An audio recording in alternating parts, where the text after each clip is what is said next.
آقا صلی اللہ تعالیٰ علیہ وسلم نے ارشاد فرمایا میرے صحابی 3 کام تم کر لیا کرو تیرے گھر میں خیر و برکت کی میں ضمانت یہ دیتا ہوں۔ صحابہ کرام علیہم رضوان ارشاد فرماتے ہیں ہم نے اس صحابی کو بڑا تنگ دست دیکھا، قرض کے بوجھ نیچے بھی دبا دیکھا، لیکن جب اس نے سرکار صلی اللہ علیہ وسلم کے بتلائے ہوئے نسخے پر عمل شروع کر دیا تو رب تعالیٰ نے اتنا نوازا کہ اب وہ مدینہ شریف کی گلیوں میں جھولیاں بھر بھر کے خیرات کرتا تھا، دولت ختم نہیں ہوتی۔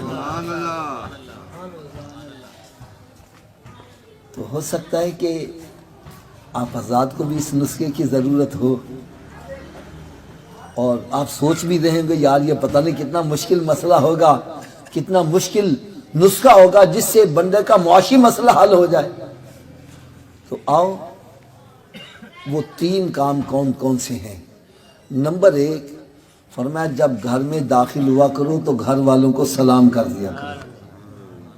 کیا کرنا جی؟ سلام کر لیا کرو۔ دوسرا کام فرمایا 1 مرتبہ مجھ پر بھی سلام بھیج دیا کرو۔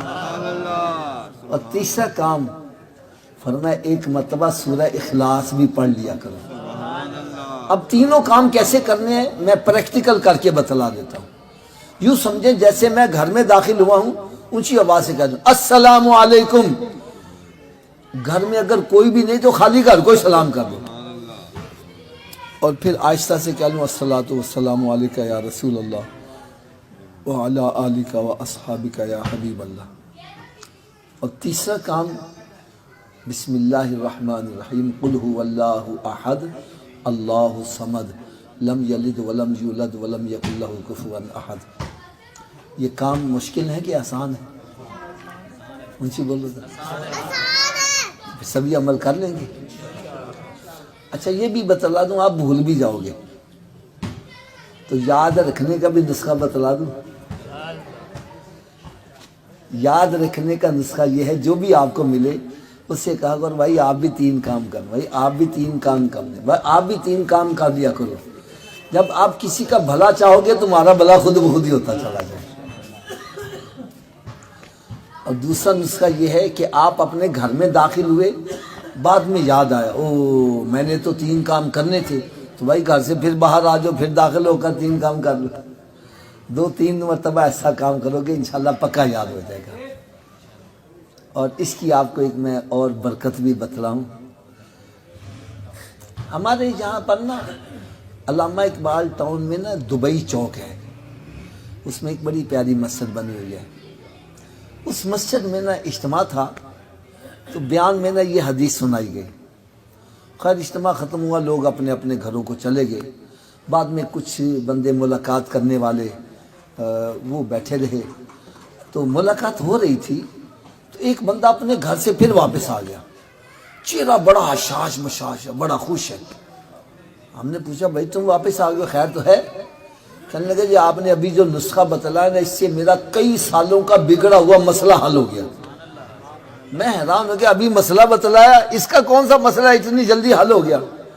کہنے لگا جی میری بیوی سے بول کلام بند تھی، کئی سال ہو گئے نہ وہ مجھے بلاتی تھی نہ میں نے اس کو بلایا۔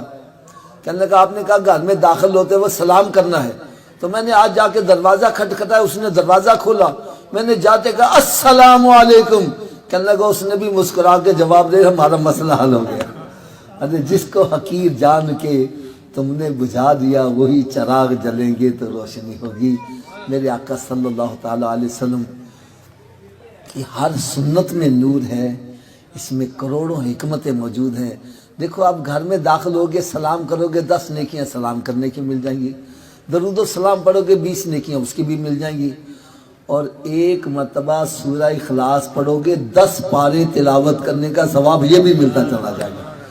یعنی اس کو کہتے ہیں نالے چوپڑیاں تے نالے دو مسئلے بھی حل ہو اور ثواب بھی ملتا رہے۔ اللہ تعالیٰ ہم سب کو سونے آقا صلی اللہ علیہ وسلم کی سنتوں پر عمل کرنے کی توفیق عطا فرمائے۔ چلو سیکھیں قرآن، چلو سیکھیں قرآن، کیسا ہے اجر سنا ایک حرف قرآن جو پڑھے، کیسا ہے اجر سنا ایک حرف قرآن جو پڑھے، ایک نیکی ایسی ملے اس کے جو برابر ہے. قرآن پاک کا پڑھنا، دیکھنا، سننا سب باعث ثواب. اس کے احکامات پر عمل کرنا مومنوں کے لیے باعث نجات.